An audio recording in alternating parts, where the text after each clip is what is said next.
Good morning students. जैसा कि आपको पता है कि आज से हम आपकी ओशिनोग्राफी यानी कि समुद्र विज्ञान को शुरू कर रहे हैं। तो समुद्र विज्ञान के विषय में हम आज जानेंगे, है ना। तो देखिए, जैसा कि आपको पता है कि समुद्र विज्ञान में हम काफ़ी सारी चीज़ों को अध्ययन करने वाले हैं, है ना। मैंने आपको इसका सिलेबस भी सेंड कर दिया है। तो समुद्र विज्ञान के विषय में देखिए, हमें परिचय देखना है, इसका विषय चित्र देखना है, इसका विकास देखना है। तो आपको पता है कि जो समुद्र है वो जीवन का आधार है यहाँ पर, है ना। और आपको पता है कि जो हमारे यहाँ पर 3 विशाल समुद्र हैं, है ना। देखिए, आपको पता होगा पृथ्वी का पूरा क्षेत्रफल 51 करोड़ वर्ग किलोमीटर है। 51 करोड़ वर्ग किलोमीटर है ना। और इसका लगभग 70% भाग यानी कि लगभग 34 करोड़ जो है वो समुद्रों से घिरा हुआ है ना। समुद्रों से घिरा हुआ है। आपको पता है कि जो समुद्र है वो हमारी पृथ्वी के लगभग 70% से भी अधिक भाग पर फैले हुए हैं।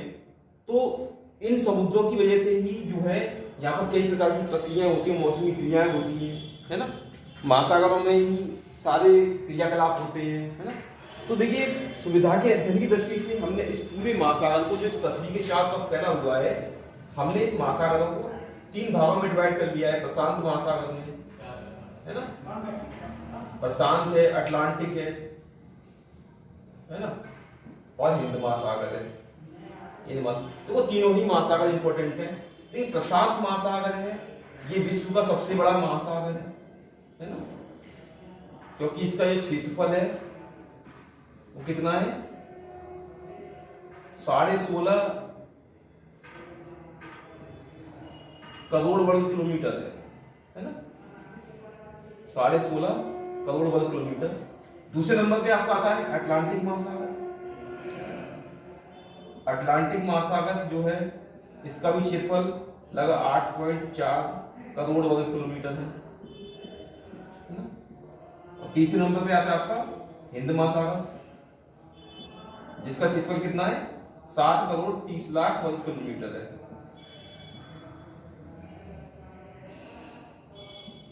तो देखिए, यानी कि 16.5 करोड़ वर्ग किलोमीटर, 8.5 करोड़ वर्ग किलोमीटर, यानी कि जो प्रशांत महासागर है इसका क्षेत्रफल देखिए पृथ्वी पर सर्वाधिक है ना। और लगभग आपको बता दूं मैं, 38 करोड़ वर्ग किलोमीटर क्षेत्रफल पर ये समुद्र फैले हुए हैं, और लगभग 14 करोड़ पर ये फैले हुए हैं, है ना। 14 करोड़ पर आपका धरातल फैला हुआ है। यानी कि आप देखिए, 14 करोड़ वर्ग किलोमीटर पर संपूर्ण धरातल है, यानी संपूर्ण धरातल यानी कि 70% वो लगभग 29% है ना। तो ये एरिया पूरा किसके अंतर्गत है, ये सब धरातल के अंतर्गत। बाकी 70.8% जो है वो एरिया समुद्रों के अंतर्गत माना जाता है ना। तो प्रशांत महासागर का देखिए एरिया 16.5 करोड़ वर्ग किलोमीटर, यानी कि आप देख रहे हैं कि संपूर्ण धरातल के क्षेत्रफल से भी अधिक तो अकेले प्रशांत महासागर का है। यानी प्रशांत महासागर जो है वो संपूर्ण पृथ्वी के धरातल से भी अधिक बड़ा है अपने आप में ना। और अटलांटिक महासागर से लगभग 2 गुना बड़ा है, क्योंकि अटलांटिक महासागर प्रशांत महासागर से लगभग आधा है। हिंद महासागर इससे ही छोटा है ना। तो ये इन 3 सागरों को, महासागरों को महासागर कहते हैं, है ना।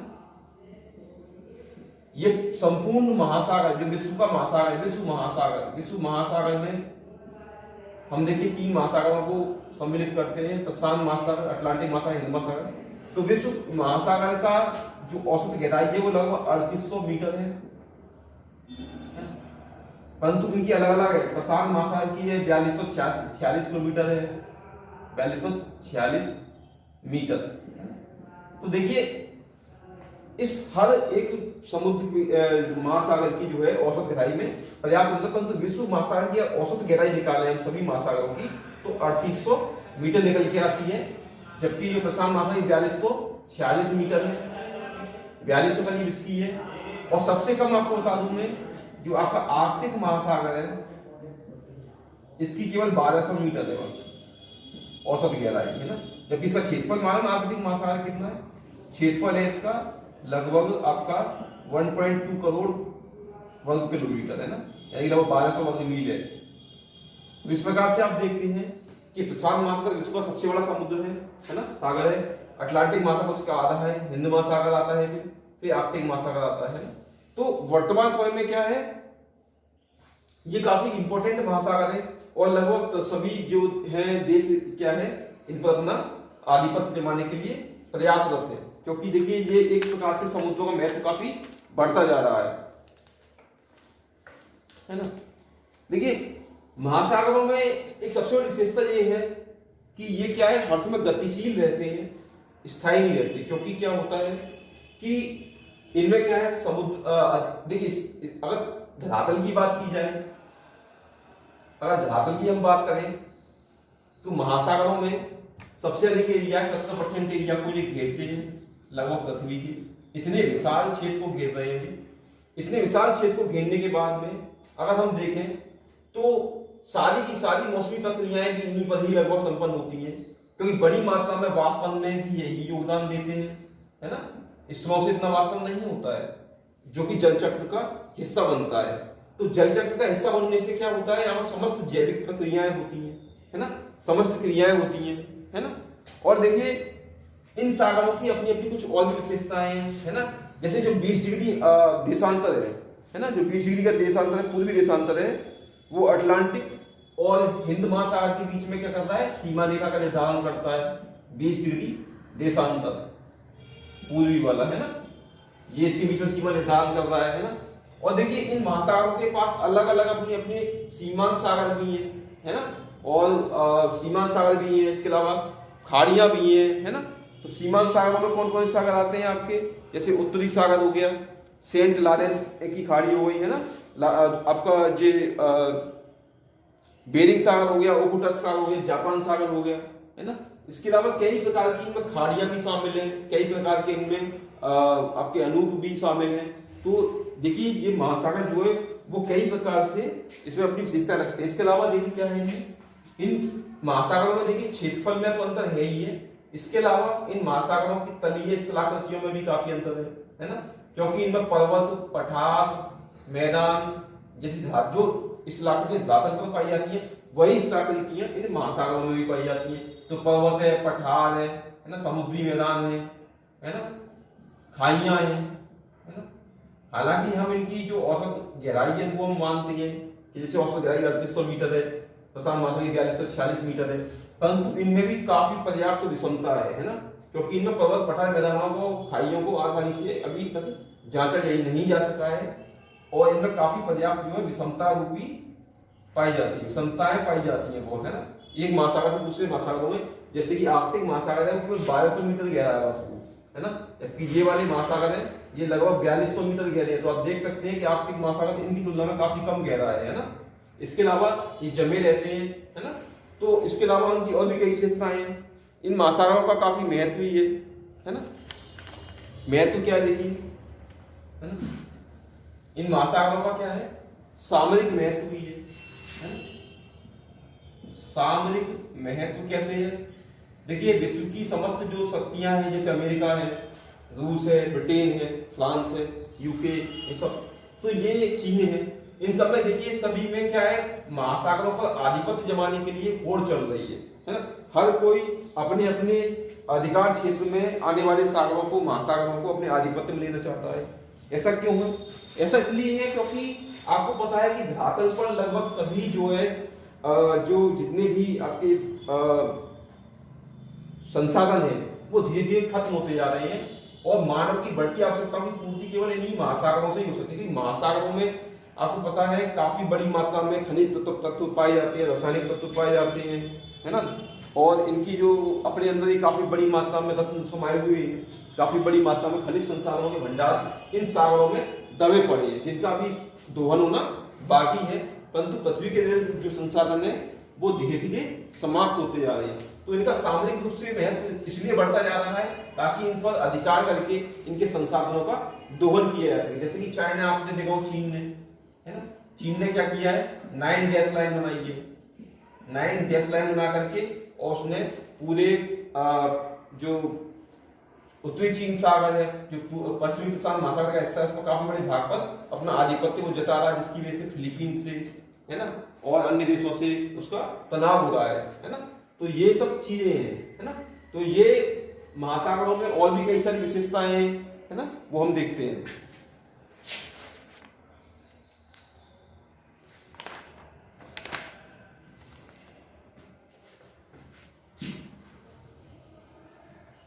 इसके अलावा देखिए महासागरों में और क्या है। महासागरों में देखिए इनके सामरिक महत्व, इनका व्यापारिक महत्व भी है। व्यापारिक महत्व कैसे है कि आपको बताऊं, स्थल खंड पर अभी भी देखिए जो व्यापार के मोड है, यानी कि व्यापार के जो साधन है, उसमें सर्वाधिक सस्ता और सुलभ जो है कौन सा है, वो जल मार्ग ही है ना। तो अंतरराष्ट्रीय व्यापार में क्या है, जल मार्ग की बहुत ही इंपॉर्टेंट भूमिका है, क्योंकि सबसे सस्ता पड़ता है और सबसे ज्यादा इसका इस्तेमाल किया जा सकता है। तो इससे कोई भी मतलब सस्ता नहीं पड़ता जल से, तो इसका व्यापारिक महत्व भी है। इसके अलावा इसका और भी महत्व भी है, इसका वायुमंडलीय महत्व तो है ही है। वायुमंडलीय महत्व अगर देखा जाए तो वायुमंडलीय समस्त क्रियाएं जो इन महासागरों से प्राप्त जलवाष्प होती है उन्हीं पर निर्भर करती है, क्योंकि इसी समुद्रों से प्राप्त होने वाली जलवाष्प से ही जो है विभिन्न प्रकार की मौसमी घटनाएं क्रियाशील होती है। आपको पता है जब ये महासागर बने थे उस समय पर गड्ढे थे और वहां पर इनमें महासागरों का निर्माण हुआ था, है ना। इसके अलावा क्या है, खनिजों के लिए भी हम इन पर खनिजों के लिए महत्व है ना। आज भी बड़ी मात्रा में जो नमक निकाला जाता है समुद्री, वो इन्हीं से निकाला जाता है। इसके अलावा भी कई सारे जो खनिज है, जैसे क्लोराइड हो गया, मैग्नीशियम हो गया, तो ये सब किससे निकाले हैं, समुद्र, ये सब खनिज किससे निकाले हैं, सागरों से निकाले। इसके अलावा बड़ी मात्रा में आयोडीन भी समुद्र से ही निकाला जाता है ना। और भी कई सारे सैकड़ों तत्व हैं, ब्रोमीन है, तो ये सब किससे निकाले जा रहे हैं, हम इसी से निकाले। इसके अलावा इनका पोषणीय महत्व भी है, इनका महासागरों का पोषणीय महत्व क्या है देखिए, है ना। पोषणीय महत्व क्या है, प्रोटीन की प्राप्ति। प्रोटीन मतलब क्या है, जो सी फूड है आपका, है ना। सी फूड मतलब जो है समुद्री जीव, जिससे हमें बड़ी मात्रा में प्रोटीन मिलता है, क्योंकि बड़ी जनसंख्या का समुद्री जीवों का भोजन किया जाता है और ये हजारों सालों तक हमारी इस प्रोटीन की यानी कि हमारी पोषण आवश्यकता की पूर्ति करने में सक्षम है। तो ऐसे कोई और मतलब विकल्प नहीं है जो इन महासागरों को ले सके, यानी महासागर जो बड़ी मात्रा में जो पोषण सुरक्षा भी प्रदान करने में अपने आप में सक्षम है ना। अब देखिए इसका विषय क्षेत्र क्या है, इसका विषय क्षेत्र देखिए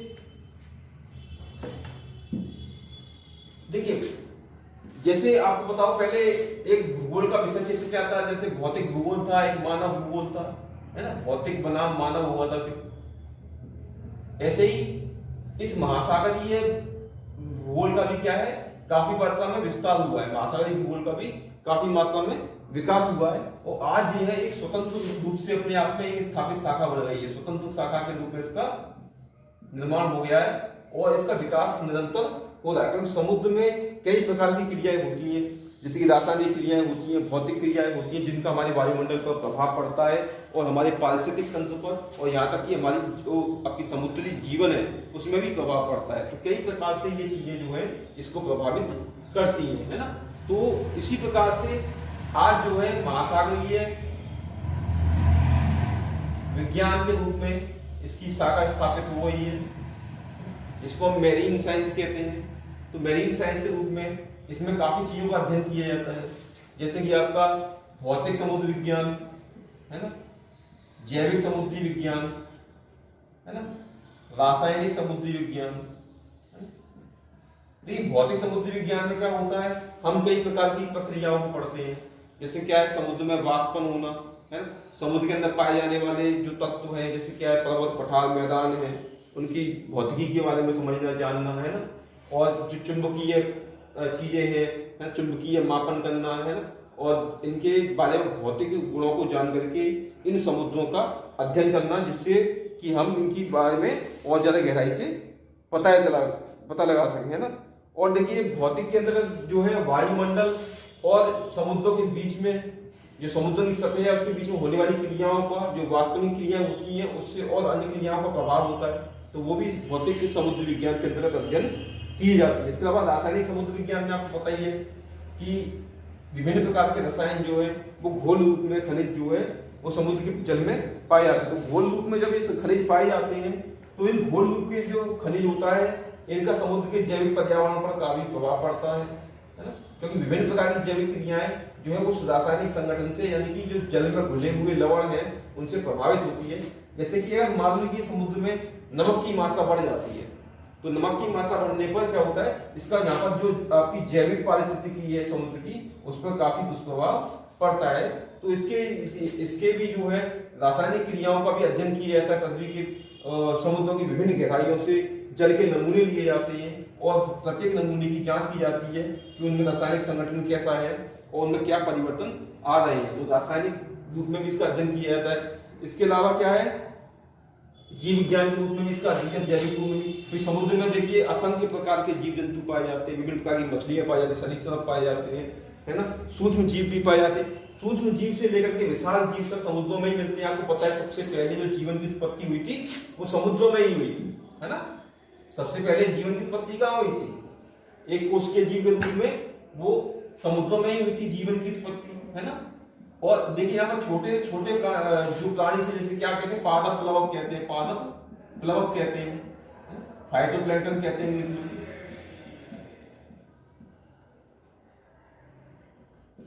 तो ये जीव कहाँ पाए जाते हैं, सब समुद्र में पाए जाते हैं। तो ये फाइटोप्लैंक्टन होते हैं, समुद्री पादप होते हैं, बहुत छोटे छोटे महीन पादप होते हैं जो समुद्र में आने वाली सूर्य की किरणों से अपना भोजन प्राप्त करते हैं, अपना भोजन बनाते हैं। और बाकी की सारी प्रक्रिया में पूरे समुद्री इतने बड़े जीवन को, समुद्र के अंदर इतने बड़े जो जीव जंतु पाए जाते हैं उन सभी के लिए दैनिक क्रियाओं का यही आधार है, जीवन का यही फाइटोप्लैंक्टन आधार है। क्योंकि यही क्या करते हैं, सूक्ष्म जीवों को भोजन उपलब्ध कराते हैं और सूक्ष्म जीवों को बड़ी मछलियां खाती है, बड़ी मछलियों को उससे बड़ी मछलियां खाती है। तो इस प्रकार से समुद्री पारिस्थितिक तंत्र में फाइटोप्लैंक्टन का बहुत ही अहम योगदान है। इसके अलावा पादप प्लवक के अलावा भी और कई प्रकार की इसमें समुद्री घासें होती हैं, समुद्री शैवाल होते हैं जिनका भी उपयोग काफी मात्रा में किया जाता है। समुद्री शैवालों से भी देखिए हम कई प्रकार के जो है उत्पाद प्राप्त करते हैं, रासायनिक पदार्थ प्राप्त करते हैं, जैसे अगर अगर है ना, अगर अगर का प्रयोग जो है कई प्रकार के उत्पाद बनाने में किया जाता है ना। इसके अलावा कुछ रंग भी प्राप्त करते हैं। इसके अलावा शैवालों को भोजन के रूप में भी खाया जाता है। तो देखिए कई प्रकार की चीजें हैं जो हमें समुद्रों से प्राप्त होती है ना। इसके अलावा आपका भूवैज्ञानिक समुद्र विज्ञान, इसमें भी क्या है, समुद्र विज्ञान के विभिन्न प्रकार के भूवैज्ञानिक तत्वों का भी अध्ययन किया जाता है। भूवैज्ञानिक तत्वों का भी अध्ययन किया जाता है। कैसे किया जाता है देखिए, है ना। भूविज्ञान के अंदर चुंबकत्व का अध्ययन करना है, भूकंपों का अध्ययन करना है, भूकंप है ना, ये सब किससे जुड़े हुए, भूवैज्ञानिक रूप से जुड़े हुए हैं ना। तो भूविज्ञान के अंतर्गत भूवैज्ञानिक क्या करते हैं, समुद्री भूविज्ञान के अंतर्गत वो क्या करते हैं, समुद्र के अंदर हाइड्रोलॉजी होती है, जो उसके अंदर अन्य क्रियाएं होती है, प्रवाह वृत्तियां होती है ना। और उसके अलावा भूकंप है, ऊष्मा का प्रवाह है ना। तो इन सारी चीजों का अध्ययन भी इसमें किया जाता है भूवैज्ञानिक रूप से, है ना। इसके अलावा देखिए मौसम विज्ञान का तो समुद्र में विज्ञान में काफी इंपॉर्टेंट महत्व है। आपको बताइए कि समुद्री मौसम विज्ञान एक अपने आप में स्वतंत्र शाखा स्थापित हो गई है समुद्री मौसम विज्ञान के रूप में, है ना। मैरीन मेट्रोलॉजिकल साइंस के रूप में अपनी एक शाखा स्वयं स्थापित। इसमें समुद्रों में होने वाले सभी तापमान संबंधी जो उतार चढ़ाव है या जलवायु संबंधी जितने भी जो तत्व हैं उन सबको लेकर के समुद्रों के रूप में, या आने वाले भविष्य में जो क्या मौसम होगा, चक्रवातों की क्या स्थिति होगी, है ना, तो मौसम कैसा रहेगा, तो समुद्रों में समुद्री मौसम विज्ञान के अंतर्गत इनका अध्ययन पर्याप्त रूप से किया जाता है, जिसका आज के वर्तमान समय में समुद्री मौसम विज्ञान में बहुत ही ज्यादा महत्व है। क्योंकि इसी समुद्रों पर होने वाले मौसमी उतार चढ़ाव का अध्ययन करके ही हम वास्तविक मौसम के आंकड़ों की जो भविष्यवाणी कर सकते हैं। तो काफी इंपॉर्टेंट महत्व है इसका। इसके अलावा देखिए अन्य विज्ञानों से भी संबंध है इसका, वो आप खुद पढ़ लेना, ठीक है। और इसके देखिए ऐतिहासिक जो विकास हुआ था वो कई कालों में रखा जाता है।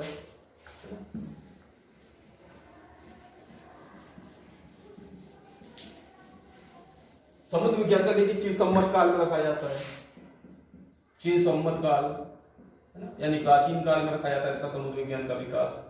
इस काल में देखिए अरस्तु था, है ना, अरस्तु थे और यूनानी थे, और ग्रीक थे इसमें, है ना। काफी कुछ इन्होंने दिया है। आपको पता होगा कि अरस्तु ने जल चक्र पर क्या कहते हैं अपनी ये किताब लिखी थी।